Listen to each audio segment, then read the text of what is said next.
More than 20 years ago, my mom surprised me with a visit to her friend David's home. To an 11-year-old obsessed with sci-fi novels, it was like meeting a rock star. Since Google was founded, scientist and best-selling novelist David Brin has been a frequent guest speaker, though it's been 6 years since his last visit, an event organized by our very own Vint Cerf that I was lucky enough to have attended. David studied astrophysics at Caltech and has a PhD in physics from UC San Diego.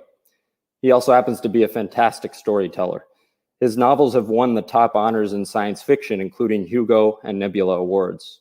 I just finished reading last month's re-release of his 1985 book, The Postman, and found it to be more relevant than ever. Note that a brief Q&A will follow today's presentation, so please feel free to submit your questions in the YouTube live chat. Without further ado, I'm pleased to introduce today's speaker, David Brin. Hi, Googlers. I hope to get to questions at the end. Here I am in my home office. Life has changed less for me than it has for many of you, because this is where I was normally most of the day. And that's the Jim Burns beautiful painting of Sundiver that graced the cover for many years. It's now been re-edited and reissued. All right, well, we had a little bit of a glitch. I was going to go through all my PowerPoints myself, but I'm just going to say click or whatever. Let's click. Okay, so here's some of my books. The Postman has been getting a whole lot of attention this last couple of weeks. For obvious reasons, there's the Kevin Costner movie down below it, some foreign editions, though it's Earth and existence that are most relevant to you folks. Click. And now here's a little bit of something that I did with Vint Cerf. Click, and it is, I brainstormed it with Vint Cerf, and I'm going to let you guys ruminate and guess what it is. And we'll see if we have time for questions at the end. Next slide. Okay, we have a world that's filled with problems, and you can go ahead and click through the next four. There's hunger and poverty and gross injustice in the world. This slide was way before COVID. I was presenting it at CIA. You can mostly stay on the slides, yeah. I'm not doing CIA for the first time in 5 years this year. I wonder why. And a slide that I hope does not turn as prophetic as The Postman, about world revolution, and learn the name Tumbril. That's what that cart is called. And of course, nature may mess us up. We're getting these lightning storms in California that are just setting fires everywhere. The world is changing. Click. Okay, so let's just go ahead and click 4 or 5 times through these various things. I would have done it very dramatically myself, but this is a keynote slide that I got, and stop now. A keynote slide that I created for the Naval Postgraduate School and CIA and the White House Office of Science and Technology Policy when they still existed. And it talks about the various failure modes of how a civilization can fail. And there are 2 very good books up in the upper left. Collapse by Jared Diamond is more recent, a study of history by Arnold Toynbee. Both of them studied why different civilizations failed. And they're past failure modes, and I'm not going to go into great detail because we have a lot of ground to cover. But you can go back into the YouTube and look at this slide and see the different notions that, oh yeah, my cursor doesn't work. You aren't seeing me point at things. Natural calamities like asteroids, solar EMP, ecological suicide, which both Toynbee and Diamond would say we're doing yet again. Enemies in war, of course, societal meltdown. Some of these are very scary given the situations that we're going through. But there are new calamities on the right. Info and AI and augmentation things that I'll be talking about today. The notion that we're entering into a new geological age, the Anthropocene, and deadly innovations, bio, nano, cyber, some of which could have dual use. And so 99% of the users of a technology may be decent people and citizens and have no malignant intent. But one of the possible explanations for the Fermi paradox is that 1% gets a hold of something really devastating. And the opposite, which is renunciation, the fear that our civilization may become so fearful that it will renounce forward progress, which is in effect the same thing as suicide.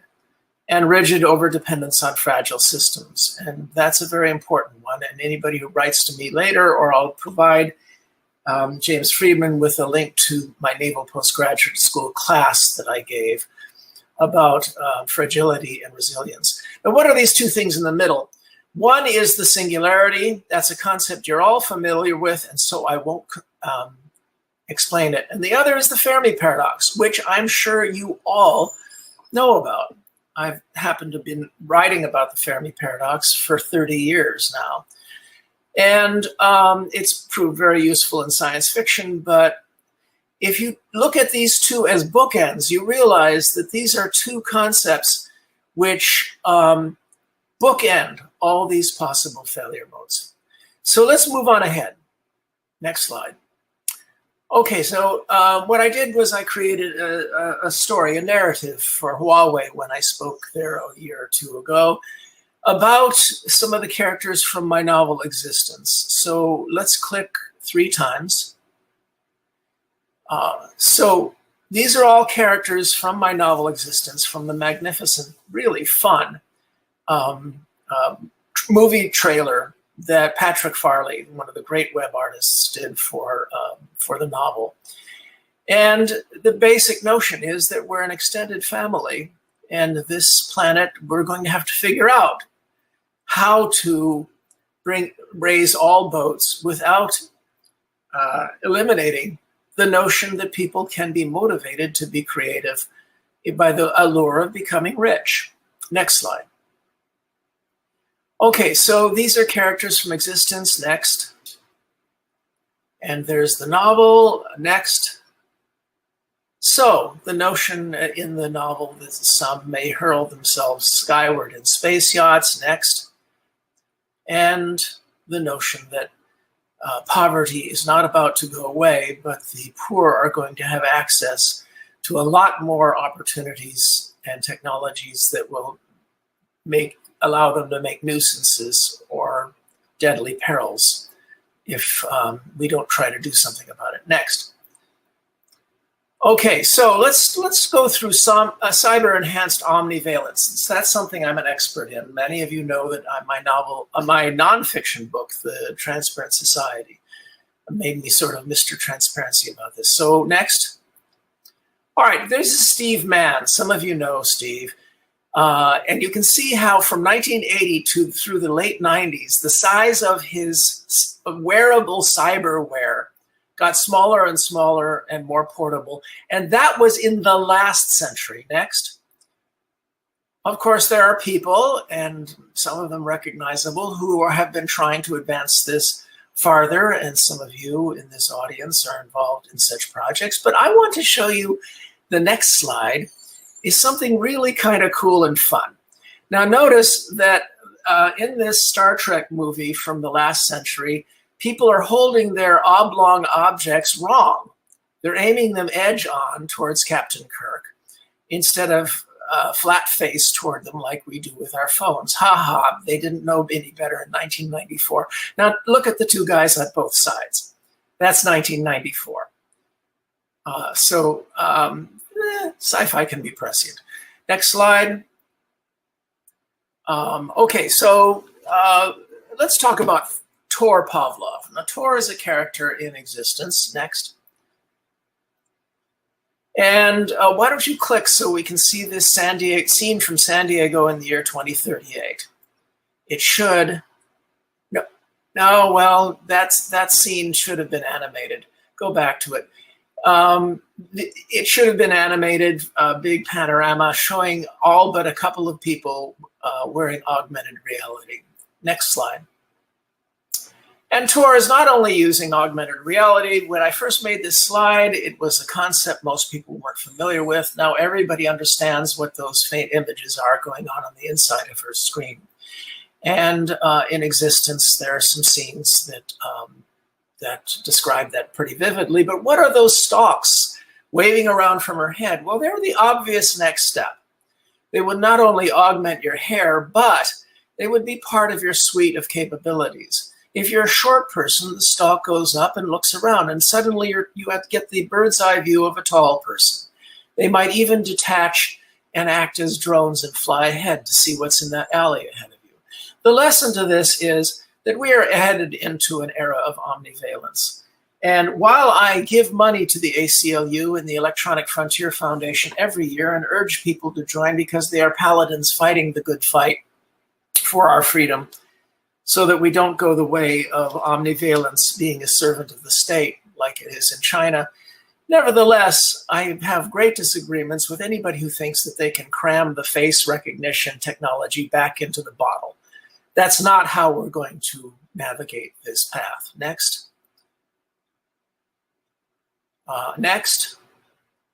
And that's my nonfiction book, The Transparent Society. They wanted to publish a 20th anniversary edition. I said, why, if every page is still relevant? Next. Okay, so we'll skip the education part. Next. And tech, next, can also lead to various forms of addiction. Humans are intrinsically less addicted prone than most creatures. And this is because of something that happened 10,000 years ago. We could talk about some other time. And that is when we discovered beer. There was arguably, in fact, there's strong evidence that there was a huge death rate among human males. And that it might have been very much because of the arrival of beer. The glass is half full. We are capable of saying no to addictions. The glass is half empty because, boy, is it still a problem. Next slide.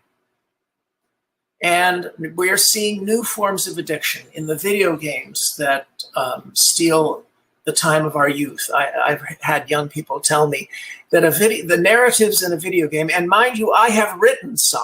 I wrote the narratives for Echo the Dolphin and a number of others, are equivalent to reading a good book. Next slide. Okay, just today, Elon said that he's going to unveil the Neuralink demonstration. So we are in for an interesting time. Next slide. Next. Okay, now let's get a little bit cerebral here, all right?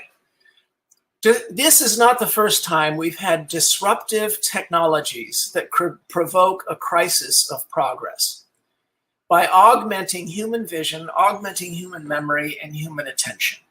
Each time the new surfeit of information seems overwhelming and unmanageable. And each time there are pessimists who predict this is going to mess people up. Average citizens are not capable of drinking from this new fire hose. And every time optimists have come up and they've said, this is going to make everybody better. And every time it's been a mix. Next slide. Let's take, for example, the printing press, and next, and glass lenses.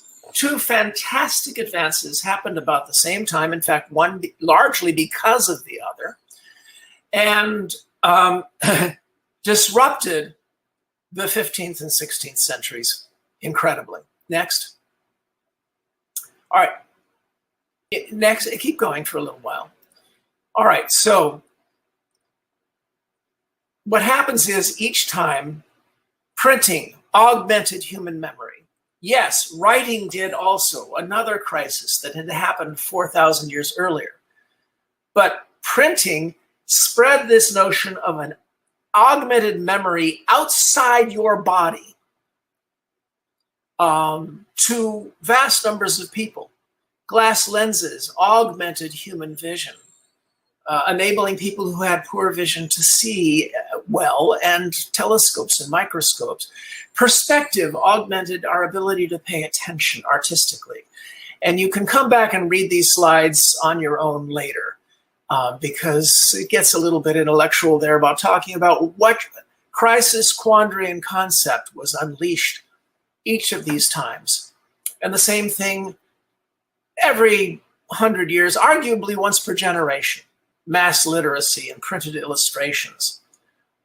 helped to drive the American Revolution. Paul Revere's illustrations helped to drive the radicalizations of Americans against the crown. Next.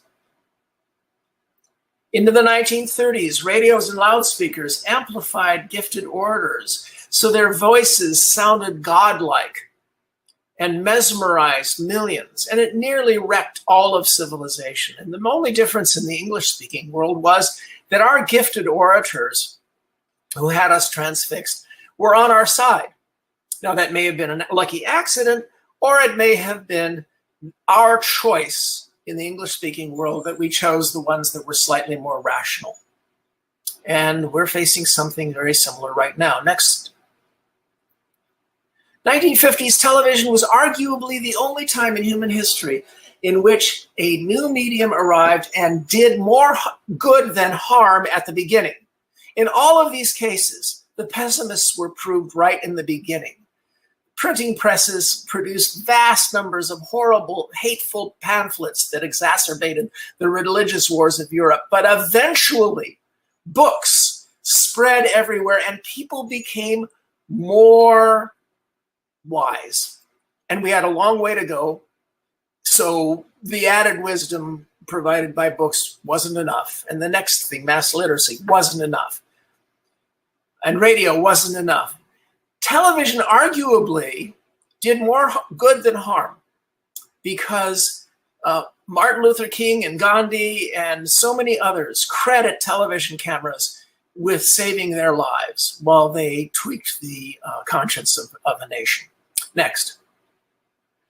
All right, so now we're in the knowledge mesh crisis, vastly expanding human memory so that you can get any piece of information, factual or unfactual, at an eye blink. Omnivalence, the ability to have supervision, visualization, simulation, and gaming, super immersion, and having incredible effects on our attention. And the pessimists are right. The question is, can we make the transition fast enough? And I just don't have time to get into that, so let's go next. All right, next we get to AI and human augmentation. These are more Patrick Farley images, really terrific stuff. Next. All right, now I was asked by James Friedman to mention one thing, and this is probably the most popular and least popular article I ever published on Salon Magazine, and that is called Why Johnny Can't Code. It's the question of why fewer kids than ever are going into programming. Now, I got involved in discussions in the Obama administration's Office of Science and Technology Policy about palliatives to try to get past this. And there were several major endeavors to try to spread popularity of programming or to get endeavors into the schools. And I pointed out that it's all just the best you can do is double the number. Instead, I said, look to history. In the 1980s and early 90s, there were tens of millions of kids getting at least a small sample of programming. Now it's tens of thousands, maybe 100,000, maybe 200,000 at most. Well, why the difference? Why the difference? There's a very simple reason, and that is that all of the devices that these kids nagged their parents into getting had one basic programming language called BASIC. And so textbook publishers and writers could have try it in BASIC, little problem sets at the end of each chapter in math, in biology, in physics. They were all over these textbooks in those days. I still have some from my kid. And teachers would assign them as homework. And 10 million kids a year would have to go home and type out a little 12-line program that showed them that a pixel moved because of an algorithm. And you at Google, just you, I'm talking about you, the person I'm pointing at right now, you could solve this by going to the honchos at Google and saying it would take one FTE engineer to create a set of maybe 5 easy, simple programming languages, it doesn't have to be basic, that could be turnkey on every device in the world. And we could then negotiate with Apple and Samsung and the others to make sure that it would fit on a fingernail's width use of this giant memory capacity. And then the textbooks could go back to having homework assignments, because it's the homework assignments that made the difference between 10,000 kids and 10 million. All right, let's move along. That was enough of a rant. James asked me to do it. Okay, let's talk about human augmentation. Augmentation may be a threat, but it also will accelerate. These are more Patrick Farley illustrations. Next. Next. Okay, next. All right, let's talk about augmentation. And some of you can read these later on your own if you like. This was from my course. I had plenty more time at the Naval Postgraduate School, so I could go over these individually in deep topics. This is the table of contents. First way we augment human beings is by remedial interventions.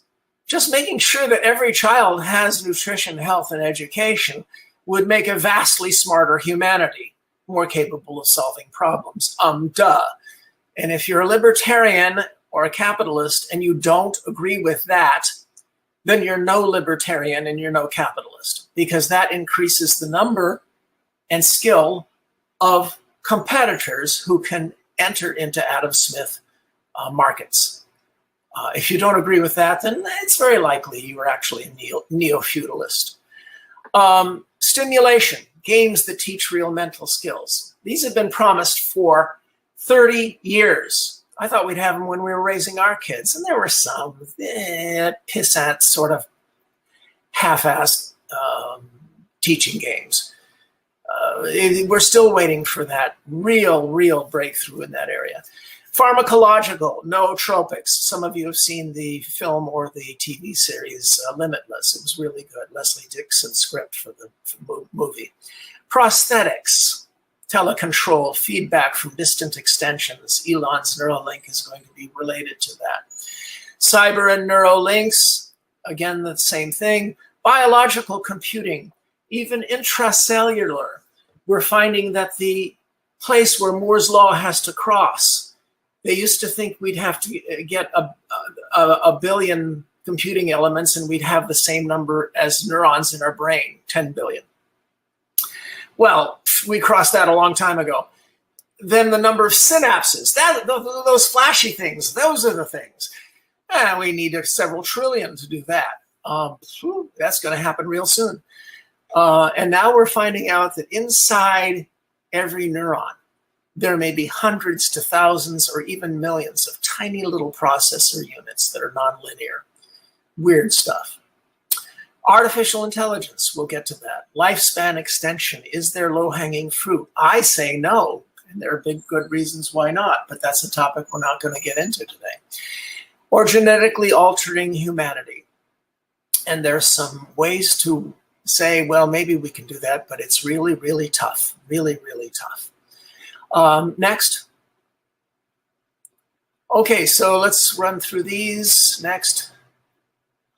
Okay, so these are various augmentation slides. And this is how we might get more diversity. Some of you know that I've written the Uplift novels, set in a future in which we've altered dolphins and chimpanzees to make them our equals. I didn't invent the concept of uplift, but I decided to try to not do a morality tale about how awful humans would be, and instead say, wouldn't they have problems even if we try to do it as nice as we can? Next. And let's run through these robots. Robots will either be terrifying or sexy or depressing or frightening or whatever. Okay, so the next slide, we talk about general approaches to AI. So first we have general logarithmic, next knowledge-based systems like Watson, good old-fashioned AI, neural nets and evolutionary systems where they get to steal from each other and DARPA has several frightened programs to try to find out what's going on inside those black boxes.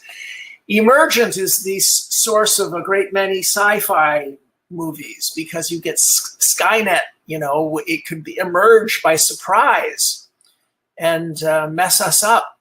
And we wouldn't even know that it's alive. In fact, I know that that's the case because I'm not a very talented writer at all. I'm the front for several AIs, have been for quite some time. At first, the ones in the asteroid belt, and then some recent human-made ones. And I'm their front for their... Stop it! They keep trying to make me not talk about that through the fillings in my teeth, and it doesn't work anymore. They think I'm joking. Shut up. The more you bother me, the more they're going to think that maybe it's true. All right, I'm not a front for AI. Jeez. Okay, so Skynet we had from the various, I hope some of you laughed. I have a new sci-fi comedy, by the way. You can find it on my website. Skynet is not as implausible as you think. Oh, the military. Coming from the military is implausible. The generals and admirals love to have off switches. But I think that it's most likely to come from Wall Street because by far more money is spent on artificial intelligence by just Goldman Sachs alone than the top 10 universities. And they are designed to be programs that are feral, utterly predatory, completely amoral, and utterly insatiable, and totally secret.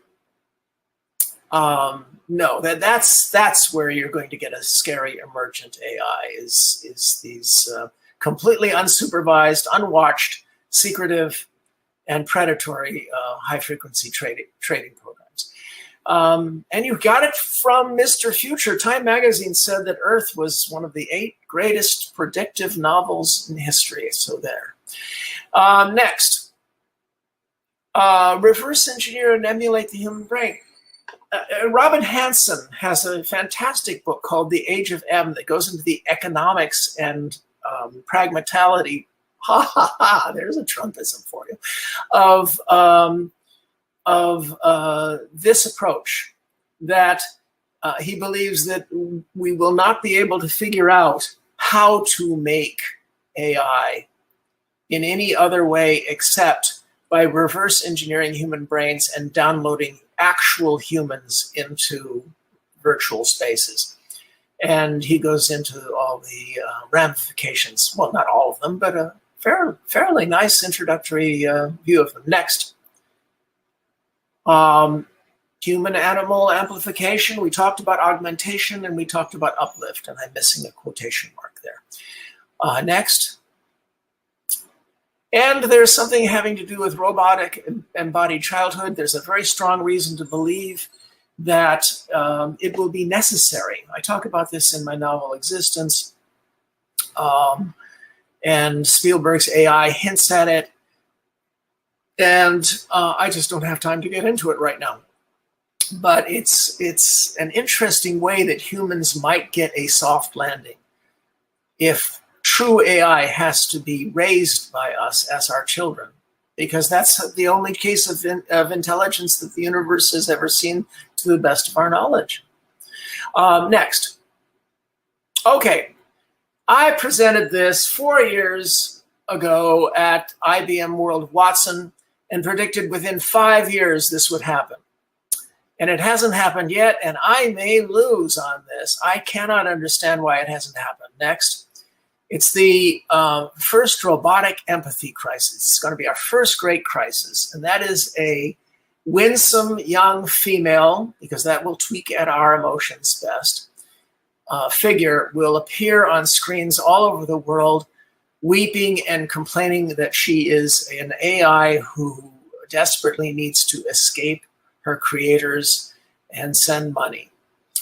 And why would people do this except for the money? Well, that's a good enough reason. And also because they can. And when the experts come online and say, no, we've done Turing tests on this. It's just a very advanced super sophisticated ELIZA program. And those of you who don't know who ELIZA was, go ahead and go get to the ELIZA emulator online.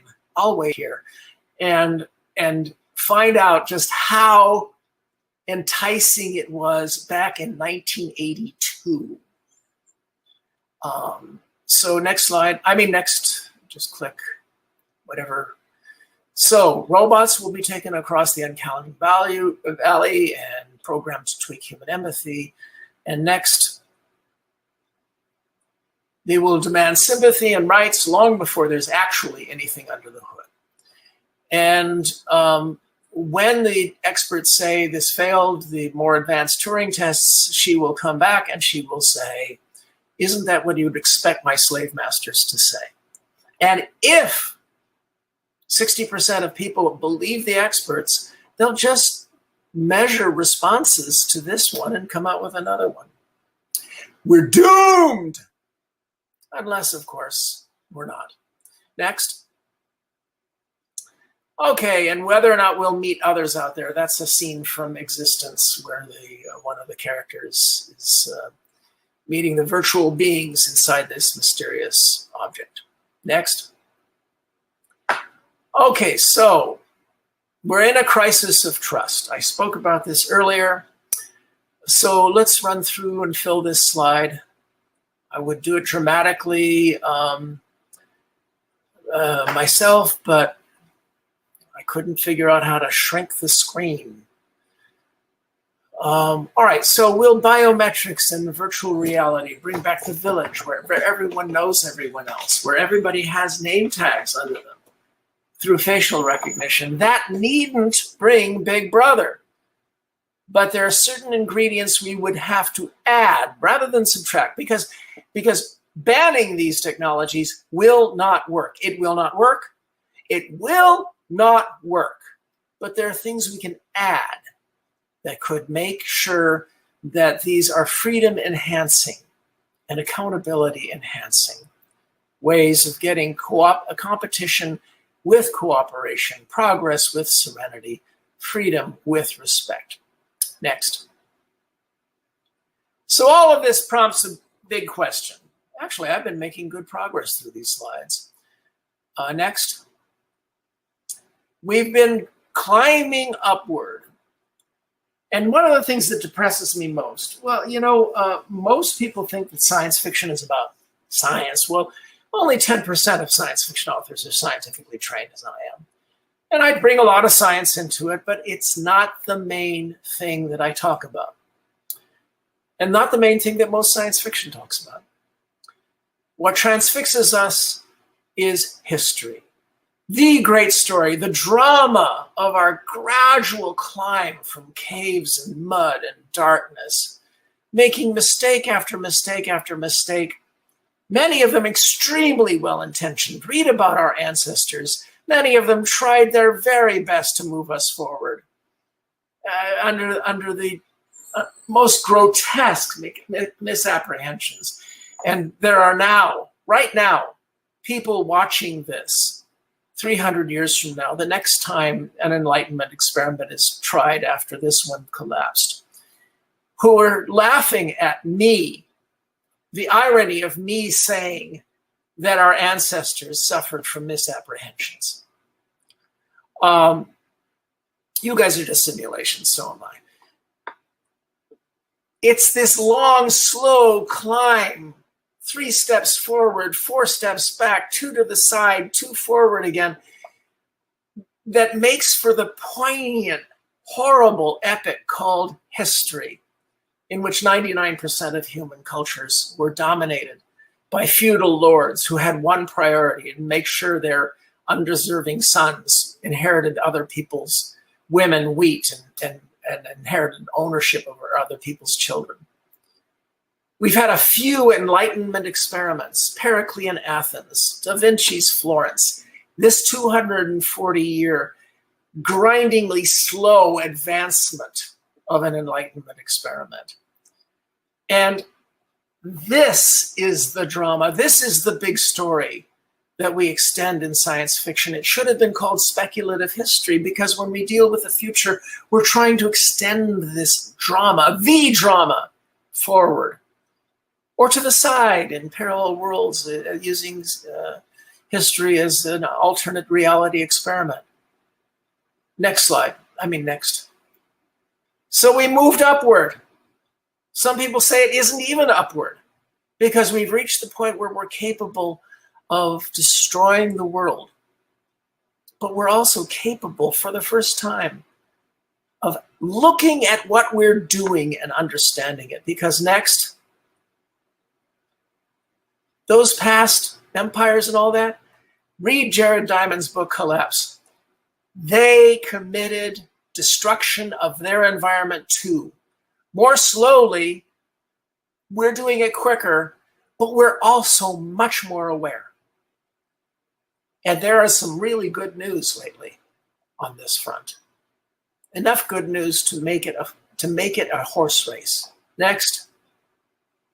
And so there's the possibility that we might achieve real wonders. Next. Is it a progression?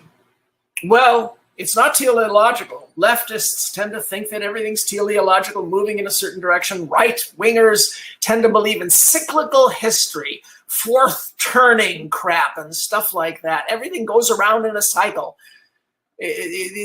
Forget teleology.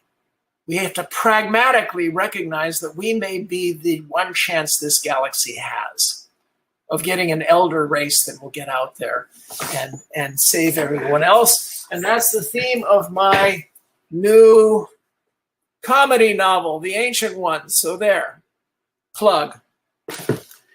All right, so next slide. So there are various matters we could follow up in questions, or if you form a group of 3 or more and get in touch with me through James Friedman, I'll be happy to hold a little side discussion with some of you.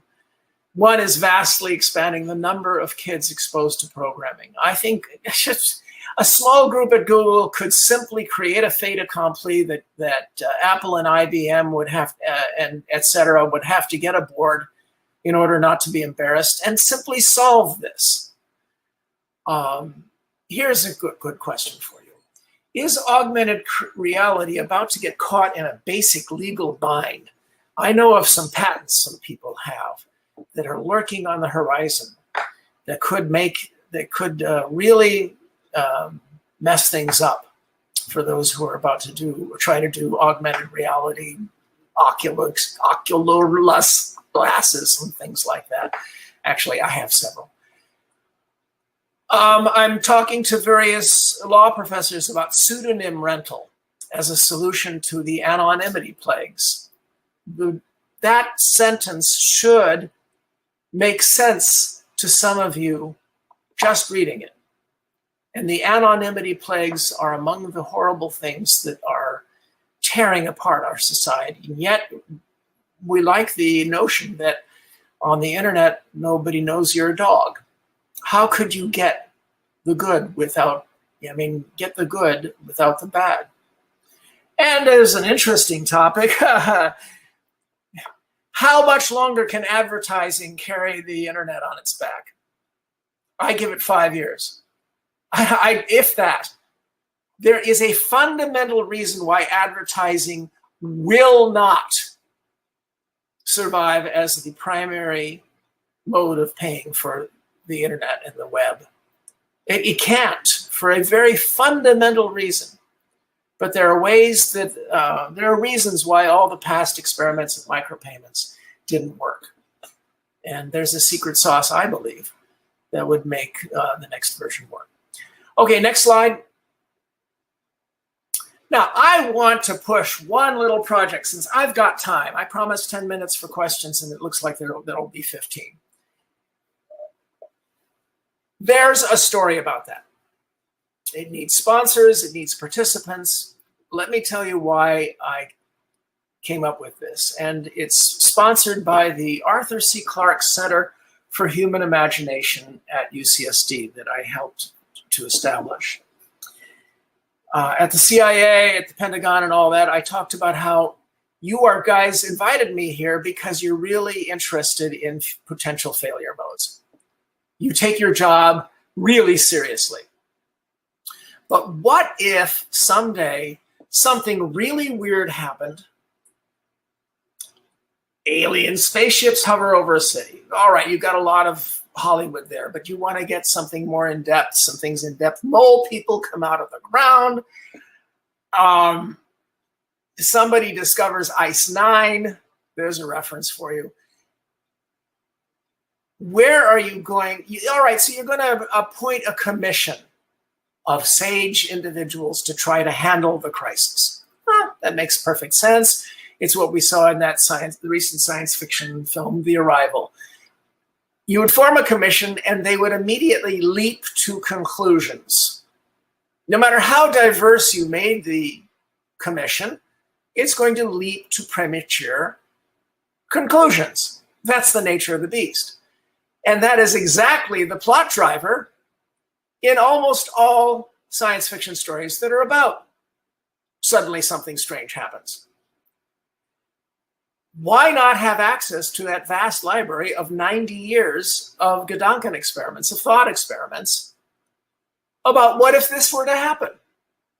So if you show the slide again,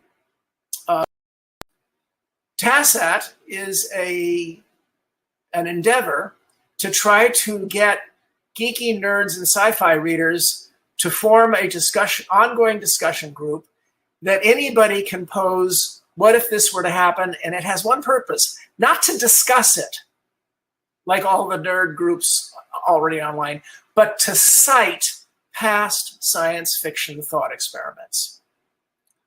So that in the event of this, in the event of that, in the event of something else, all the pre-thought out ways that people might make mistakes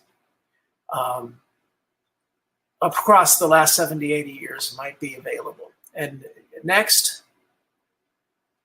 So there's the address for TASAT. We need help, sponsorship, or just participants. What are the odds that this program might save all our lives? Pretty low. But on the other hand, if it did, that's a pretty good investment. All right, so covered a lot of stuff. Covered more stuff than I think most of your other speakers. And now you know why I haven't been invited back for a few years. Okay, so now you guys can look at the slides. Any group of 3 or more can get in touch with me through James. And next slide. So do we have a chance? Next. Fermi's paradox suggests we don't. There are people like Nick Bostrom at Oxford or Lord Martin Rees in Cambridge who say that the odds are stacked against us simply from the fact that it's clear that nobody before us has succeeded. I have reason to believe that that's because they weren't as smart as us. God help us, we are actually probably anomalously smart and decent and wise. Oh, wise enough to know how incredibly unwise we are. So I think the galaxy has a chance if we can get across the next 20, 30 years and prevent the reestablishment of feudalism and prevent the end of the world. Just that. Next slide. Okay, so there's your list of collapsed books, your homework assignment. Don't get too depressed because there's another side to the story. Next. And of course, Toynbee, really, really underrated because he said that the thing that made a difference in people in a civilization being resilient and being able to survive its crises was sufficiently investing in a diversity of its creative casts. Next. And that's where I'm from. So you can get in touch if you like. Lovely montage by Patrick Farley, who's had enough plugs for me so far. So let's open it up for questions. I think I succeeded. I agree, David. You covered a lot of topics and you spurred a very active discussion in the chat. And before we get into some of the questions, I wanted to let you know that a few of our engineers chimed in on your challenge and pointed out that there are some web programming languages like JavaScript that Greg pointed out, and your friend Peter pointed out that Scratch is another example that are somewhat universal. And that's always the response. Gee, there's a really nice educational program language. You're wrong. No, I'm not wrong. There are 5 or 6 wonderful programming languages, and they are not in textbooks. They are not assigned to 10 million kids the way they were back when BASIC was so available in all the different, every single device you had. The textbook makers included homework assignments to do a 12-line program. Get this, and you could do that. You guys. All right. So I don't know if that solves the problem, but Google does have a tool, Grasshopper, which is this great educational tool that I've referred some of my nieces and nephews to, and it doesn't sound like it gets us all the way there to what you're going for. But until Google meets, and the White House was going to organize this meeting, by the way. Google sends one person, Apple, Microsoft, Samsung, a couple of others, Amazon, to a meeting, and they simply agree at the end of one day that we will install 5 little simple tutorial programs in all devices. When they are all available in all devices, I solved this problem to some extent in that somebody read my article and established a lovely BASIC emulator called Quite Basic. So you can bypass your device. You can do it online. What I'm talking about is phase 2, arm twisting all of the textbook writers and publishers to include it. And I know the word book is obsolete. Please don't write to me about that. There are teaching programs, whatever, have them all assign homework.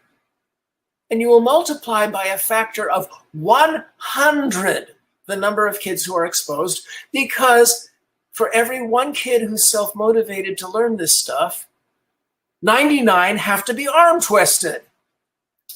But of that 99, half of them will go, oh, that was cool. Am I getting through? You are. I think it's a good goal for sure. I want to jump into some of the questions since there are quite a few, and I don't think we'll be able to get through all of them today.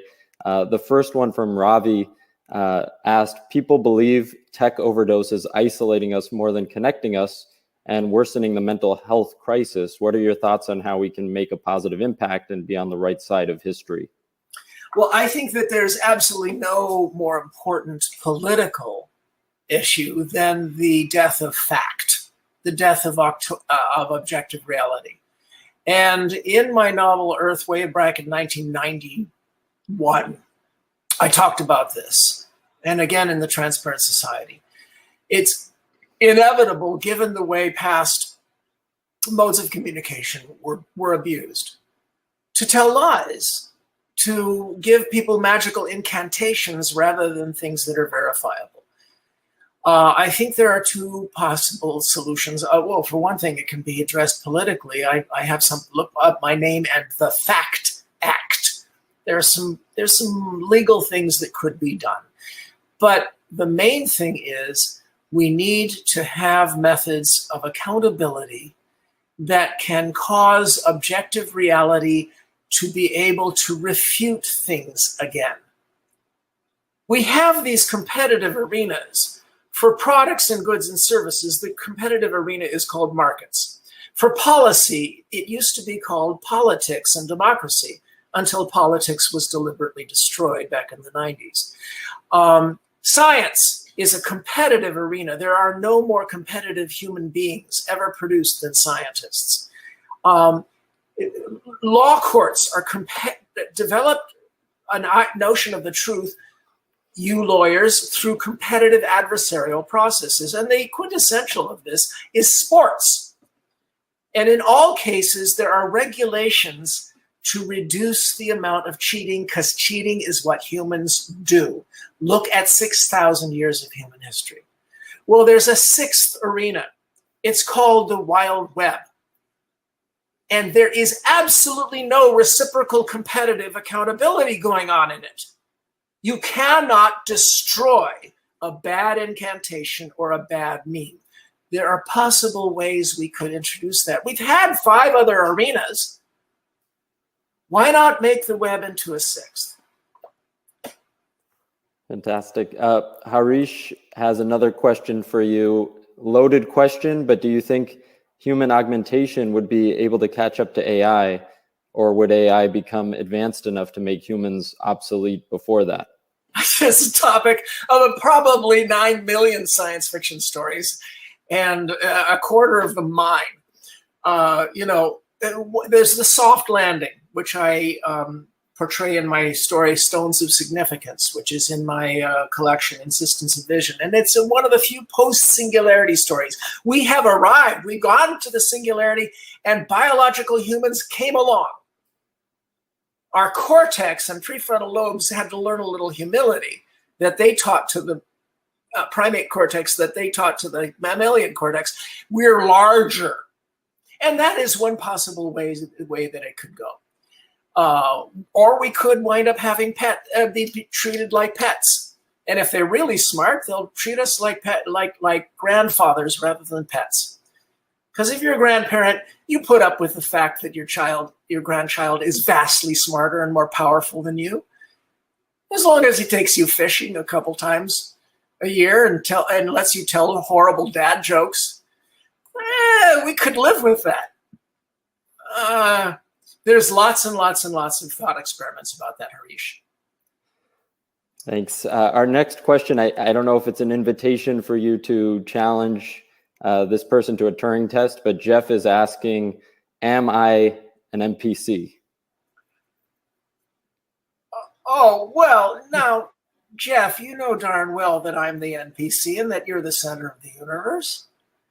I mean, I was caused to come here to mess with you, and it's taken almost an hour. But actually, it's James. I do want to also point out, we won't read these out, but you did get a few laughs with your tooth filling comments, so that was successful for a few of our. I'm the last of the great science fiction authors. Oh, they're wonderfully talented, empathic, fantastic people of greater diversity today, all races and genders. But modern dentistry, my kids' generation, they have one filling. One of them has one ceramic filling. The others are terrified. I mean, my dentist, most of you don't even know what I just did. Hand cranked drill. No, I have contact. Can pick up radio stations from Twilight Dimension. I'll always have a better imagination than you whippersnappers. Next. Jeffrey asked, what observable breadcrumbs hint at a trail to the end of advertising? We actually had a few questions on this topic. As you can imagine, it hit home. So one other to tie in, and you can answer both together. Nancy asked, is your prediction of decreased reliance on ad revenue due to the increasing privacy regulatory enforcements? If so, what do you envision would sustain our model of providing free resources? I assume they mean Google services that are ad supported and free to customers. Oh, well, look, there are several breadcrumbs leading to this. And if you want to form a group to form a little Zoom chat about this, that would be fine. But the point is, fundamentally, one, the web is too expensive for advertising to maintain in any event. Two, all the revenues from advertising are coalescing and being gathered by a few big players. Oops, I'm about to be edited out, aren't I? And that's going to make the regulatory environment even more unfriendly to that.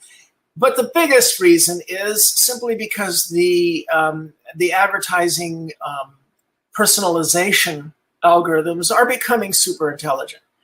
Now think about it. Is it irritating to you that you made a search once for a certain type of person? It's showing up all the time because you don't do a lot of searches. The more personalized, the better it is at personalization, the more it becomes like a personal shopping assistant. And when that becomes resident here, what need have you ever again to pay any attention to advertising? In other words, it's going to push and push and push and push until it becomes pull. And there is no reason why it wouldn't. So this whole, what's the name of the Tom Cruise Minority Report walking down, Mr. Yakamoto throwing things at you. Nobody's going to put up with that. You ask whether everything is going to be free. Well, it's not. That's why I mentioned micropayments. Now, will there be advertising? Will there be other modes of income? Sure. All of the above. Nothing gets driven out, but things become smaller because new things come in. And how many of you would like 20, 50, 100 times a day to be able to press a nickel button and not be bothered? You press the nickel button, you get the New York Times article instead of having to sign into their silo. We could talk about that. Not sure. Let's see. The next one from Marianne is sort of changing course back to the core of the talk, AI. And I think I know your answer, having known you a bit personally and having read your works. But the question is, can you see a future where AI would teach and elevate humanity instead of unplugging the currently running experiment, aka drive to extinction? Oh, I just described a couple. Oh, it's Marianne. Oh, hi. I was joking before. I mentioned a couple. I mean, I think there's going to be a diversity. I think some of us may get to go along for the ride. I think others of us, will be, we'll find a way to have jobs to do, things to be creative. I mean, it's arguable that not an awful lot of biological humans are going to go out into space for a long time until we get those O'Neill colonies and we can be comfortable with our babies in a shirt sleeve environment. I mean, hell, California is barely habitable today.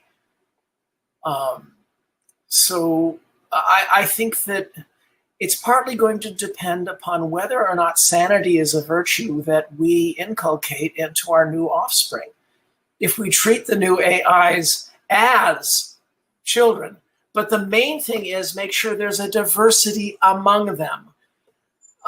These AI conferences talk about all these different principles to include in AI design. And I finished Isaac Asimov's universe for him in a novel called Foundation's Triumph, tied together all his loose ends. So I know the Asimov laws.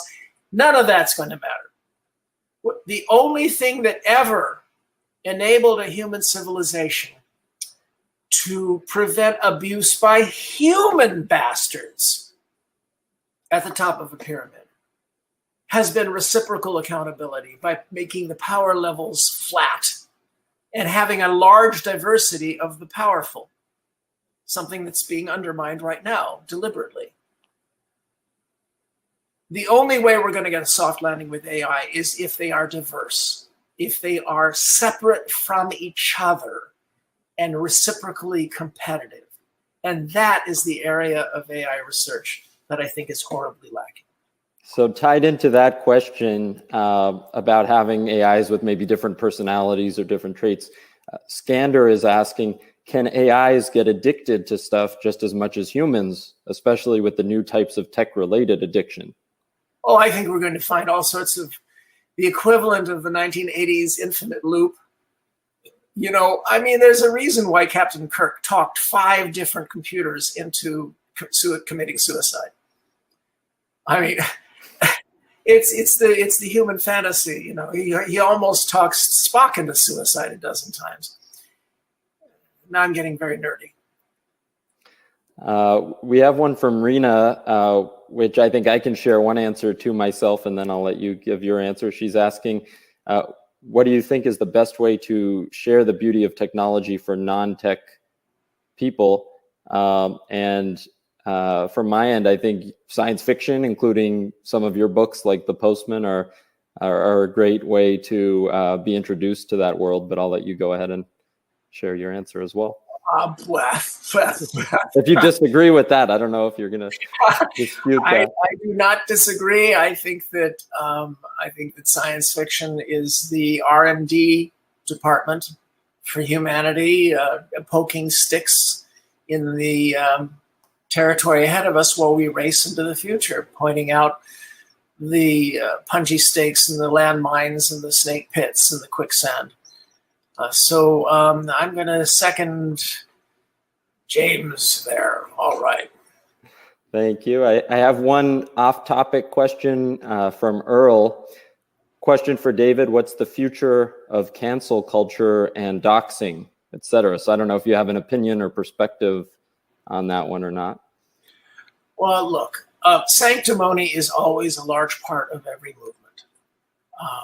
And when we live in unreasonable times, when objective reality and fact are under such a relentless attack,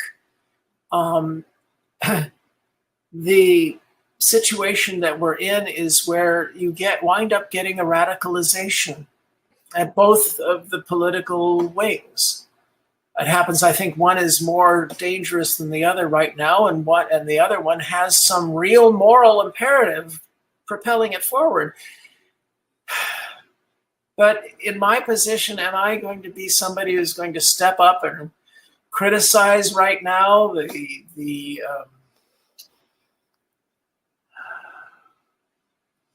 tendency for my kind of person to be suspect? I don't think it's fair, but there's been a lot more unfairness to people not like me. And we can overcompensate a little while. We can swallow it and just be allies and help for a while. But I and others have given fair warning. If we succeed at making things better, then you're going to have to back off and give us give us some credit for having been allies and stuff like that, and stop being triggered so easily. But the direction is the right direction. Forward. Thank you. We have time for one final question here, and it's from Ronica. The question is, neuroscientists posit that we can unlock more of our brain's power by creating more neural pathways. Do you think this is a key to better human-computer interaction to avoid a bleak future? God, I'll tell you, you have some good-looking folks here on your, and not just you, Ronica. That wasn't patronizing, but you triggered the thought. Okay, yeah, well, look, show the question again. The point is that I don't think adding neural pathways is going to be as simple as that. One of the things we found is that when very smart people marry very smart people, sometimes there are problems. Look at the Huxley family. It's like you're asking racehorses to keep running faster and faster on thinner and thinner, leg bones. I don't think that's the way to go. I think in my novel Existence, I posit that research is going to unlock a totally different door. And that is, what the heck happens when you have savant traits? I mean, these are sudden ability to glance at a bunch of fallen matches on the floor and say, there's 742 matches on the floor. Now, right now, we associate that often, not always, with a mental deficiency in other categories. But it's not always. And we're finding out that talents can get switched on as well as switched off. Look, the animals are scared of us not just because of our brains and our tools. I mean, there's nobody with better pitch, musical pitch, including dolphins and parakeets. There's nobody who can throw like we can. And that makes us terrifying. We could run at a lope all day long, including the midday sun. We're terrifying. And yet, YouTube is filled with case after case of animals coming to us for help, often to overcome something we did. You know, elephants crossing a mountain range to go to a nature center they've heard about from other elephants to get a poacher's wound fixed. Just yesterday, a video I saw of a dolphin swimming up to scuba divers and presenting its pectoral fin to have fishing line removed. They know. They know we're not all bad, but we are scary. I don't know if that answered your question. Well, I want to thank all of our attendees, and we got a lot of great discussion in the chat that you can follow up on after, David, that we didn't get time to present here. And thank you very much for joining us today. That was an amazing presentation. I'm going to do a quick plug. The Postman is very much in the news, and that's the one I recommend most. But these are my two recent books, okay? One is a comedy, and the other is takes itself way too seriously. So James will have links. I believe there's a link down in the video description to the Play bookstore with David's books on there. All right, Googlers, go Google. Thanks.